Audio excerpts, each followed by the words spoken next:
ঐতিহ্যবাহী নোয়াখালী জেলার বেগমগঞ্জ থানার গোপালপুর রেজ্জাকপুর সরকারি প্রাথমিক বিদ্যালয় মাঠে আয়োজিত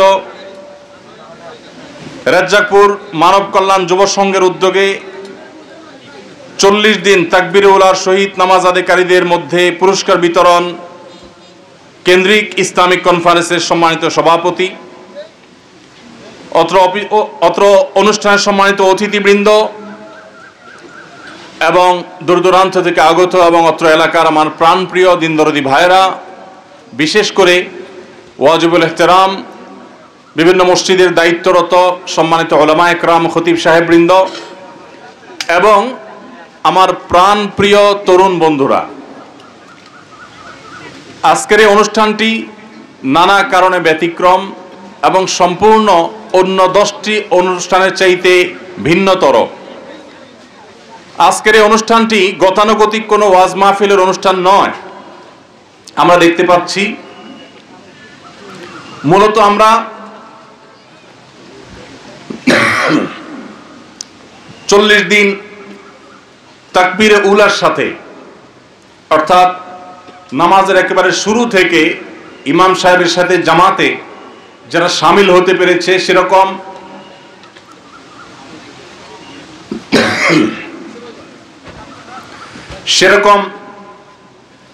বেশ কিছু তরুণকে, বেশ কিছু সম্ভাবনাময়ী যুবককে আজকে পুরস্কার বিতরণ করা হবে এবং সেটিকে কেন্দ্র করে আজকের এই আয়োজন।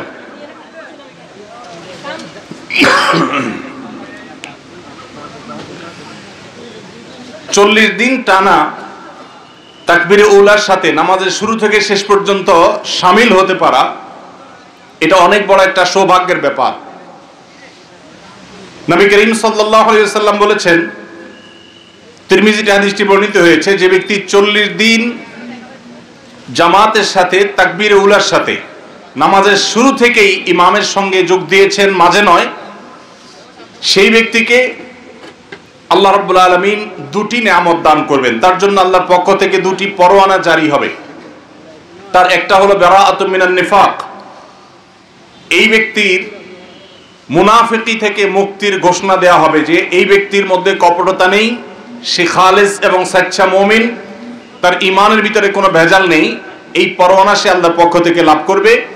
আর আরেকটি পরোয়ানা আল্লাহর পক্ষ থেকে লাভ করবে, তা হলো বারাআতুম মিনান নার, অর্থাৎ জাহান্নাম থেকে মুক্তির পরোয়ানা।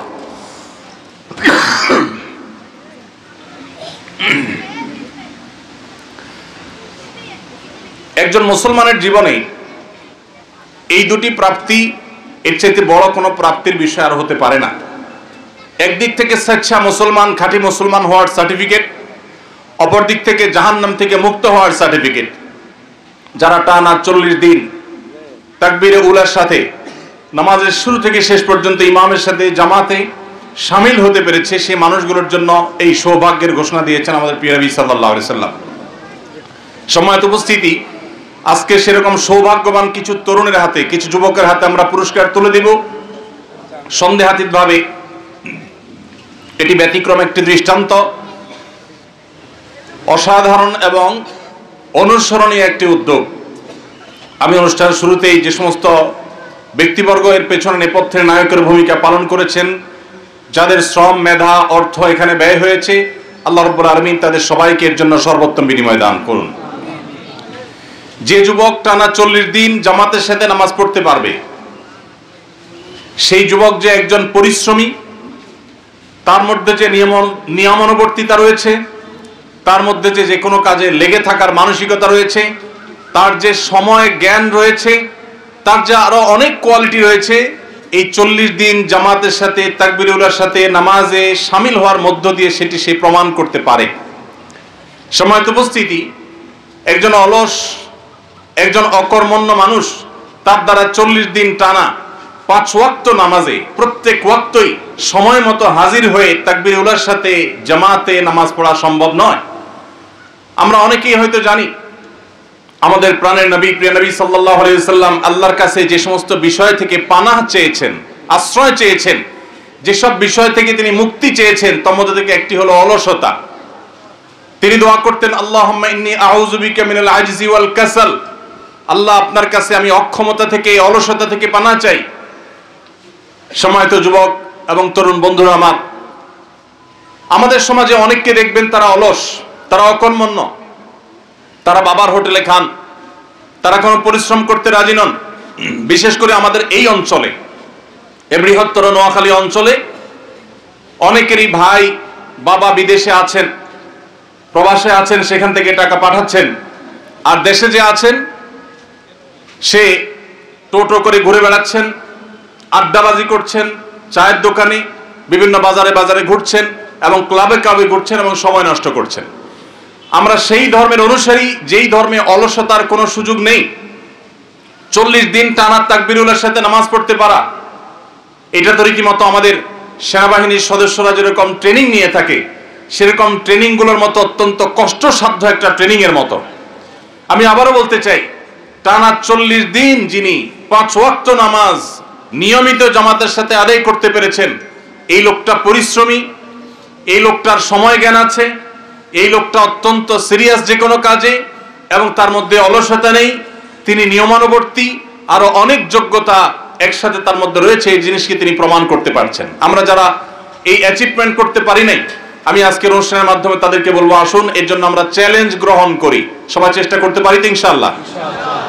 আল্লাহ তাআলা আমাদের সবাইকে জীবনে একবার হলেও প্রিয় নবী সাল্লাল্লাহু আলাইহি সাল্লামের এই গুরুত্বপূর্ণ সুন্নাহর উপরে, এই নির্দেশনার উপরে আমল করার তৌফিক দান করুন। সম্মানিত উপস্থিতি, আজ আমাদের সমাজের তরুণদের দিকে তাকালে আমরা নানা কারণে দুশ্চিন্তায় পড়ে যাই, আমরা নানা কারণে পেরেশান হয়ে পড়ি। শুধুমাত্র এই বছর এসএসসি এবং দাখিল পরীক্ষার ফলাফল প্রকাশের পর 8 থেকে 10 জন শিক্ষার্থী অকৃতকার্য হওয়ার কারণে আত্মহননের পথে পা বাড়িয়েছে। প্রত্যেকটি পাবলিক পরীক্ষার ফলাফল প্রকাশের পর এই ধরনের অনাকাঙ্ক্ষিত ঘটনা আমরা শুনতে পাই। আমাদের মধ্যে যারা বয়সের তরুণ, সে সমস্ত তরুণ এবং যুবক বন্ধুদেরকে বলতে চাই, মা বাবা একটি সন্তানকে তিল তিল করে কিভাবে গড়ে তোলেন, কিভাবে তাদেরকে মানুষের মতো মানুষ করেন, তার জন্য তাদের কত শ্রম, কত মেধা, কত ভালোবাসা, কত তাদের অবদান এর পেছনে তাদের থাকে, সেটি আমরা অনেকে বুঝতে পারি না। আর যার কারণে আমরা সামান্য একটু দুশ্চিন্তায়, সামান্য একটু বিপদে আমরা আত্মহননের পথে পা বাড়াই। অথচ আমরা জানি ইসলাম যে সমস্ত বিষয়গুলোকে মহাপাপ হিসাবে, সবচেয়ে বড় অপরাধ হিসাবে গণ্য করেছে, সেই বড় অপরাধগুলোর মধ্যে থেকে একটা হলো আত্মহত্যা। আত্মহত্যা কেন মহাপাপ? কারণ একজন মানুষ আত্মহত্যা তখনই করে যখন সে সকল আশা ছেড়ে দেয়। একজন ইমানদার তিনি কখনো নিরাশ হওয়ার কোনো সুযোগ নেই। ইমানদার কখনো আশা ছাড়তে পারে না। সমস্ত দুয়ার বন্ধ হয়ে গেলেও, সকল পথ বন্ধ হয়ে গেলেও, আমার দেয়ালে পিঠ ঠেকে গেলেও আল্লাহ রাব্বুল আলামিন ওই জায়গা থেকে আমাকে ব্যাক করাতে পারেন কি পারেন না? আল্লাহর কাছে অসম্ভব বলতে কিছু আছে?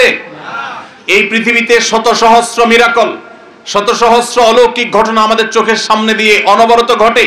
আমরা একটু চোখ মেলে তাকালেই দেখতে পাবো বহু অসম্ভব ধরনের কঠিন কঠিন ঘটনার সাক্ষী আমাদের এই দুই চোখ। অতএব আমরা সর্বাবস্থা আল্লাহর প্রতি আস্থাশীল থাকব। আমাদের জীবনে পরীক্ষা সামগ্রিক জীবনের তুলনায় খুবই ক্ষুদ্র একটি পার্ট জীবনের। অতএব এটাই জীবনের একমাত্র বিষয় নয়। এই পরীক্ষাকে কেন্দ্র করে যারা ডিপ্রেসড হয়ে যাচ্ছেন, যারা দুশ্চিন্তায় পড়ে যাচ্ছেন, বা কেউ কোনো কারণে সমাজে অপমানিত হয়ে আত্মহননের পথে পা বাড়াবার মতো এরকম মহা অপরাধের চিন্তা যারা করছেন, তাদেরকে বলতে চাই, আল্লাহ তাআলা বলেছেন কোরআনে কারীমে, ওয়ালা ইয়াসমির রাহিল্লাহ ইল্লাল কওমুল কাফিরুন, আল্লাহর রহমত থেকে যারা অবিশ্বাসী, যারা বেঈমান, তারা ছাড়া কেউ কখনো নিরাশ হতে পারে না। যাদের আল্লাহর প্রতি বিশ্বাস নেই তারা আশা ছেড়ে দিতে পারে, কিন্তু আপনি আমি যারা আল্লাহর প্রতি বিশ্বাস করি, আমরা ভরসা করব আল্লাহর প্রতি যে আমার দেয়ালে পিঠ ঠেকে গেছে, একটা বিপদ হয়েছে, আরেকটা সুদিন আমার আসবে, একটি সমস্যা হয়েছে, বহু সুবিধা আমার জীবনে আসবে।